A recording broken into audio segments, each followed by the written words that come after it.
رک جائیے، رمضان آ رہا ہے اور یہ بات ہر مسلمان کو جانا ضروری ہے۔ یہ حدیث سن لی تو شاید آپ کی قسمت بدل جائے۔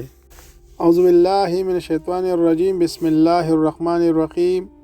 رمضان کے بارے میں 5 احادیث صحیح بخاری سے۔ نمبر 1، روزہ ڈال ہے۔ نبی کریم صلی اللہ علیہ وسلم نے فرمایا، روزہ ڈال ہے، پس روزہ دار نہ فحشی بات کرے اور نہ شور کرے۔ اگر کوئی اس سے گالی دے یا لڑائی تو کہہ دے میں روزہ دار ہوں۔ صحیح بخاری 1904۔ نمبر 2، ایمان اور ثواب کی نیت سے روزہ۔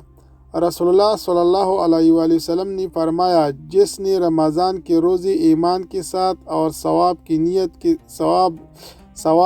نیت سے رکھی، اس کی پچھلی گناہ معاف کر دی جاتی ہے۔ صحیح بخاری 1901-38۔ حدیث نمبر 3، جنت کے دروازے کھول جاتے ہیں۔ نبی کریم صلی اللہ علیہ وسلم نے فرمایا، جب رمضان آتا ہے تو جنت کے دروازے کھول دی جاتی ہے، جہنم کے دروازے بند کر دی جاتی ہے اور شیاطین کو جکڑ دیا جاتا ہے۔ صحیح بخاری 1899۔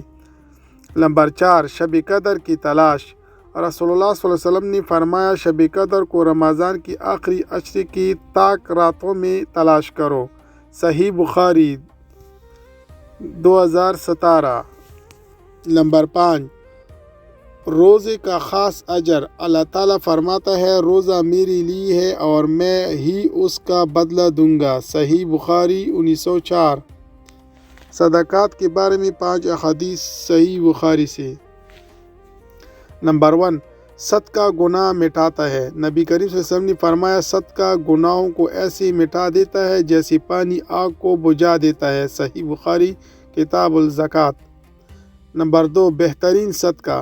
رسول اللہ صلی اللہ علیہ وسلم نے فرمایا، سب سے افضل صدقہ وہ ہے جو خوشحالی میں دیا جائے۔ صحیح بخاری 1419۔ نمبر 3، 7 لوگوں کا سایہ۔ نبی کریم صلی اللہ علیہ وسلم نے فرمایا، قیامت کے دن 7 آدمیوں کو اللہ اپنے عرش کا سایہ دے گا۔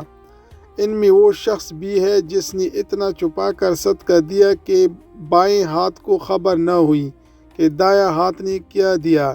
صحیح بخاری 1423۔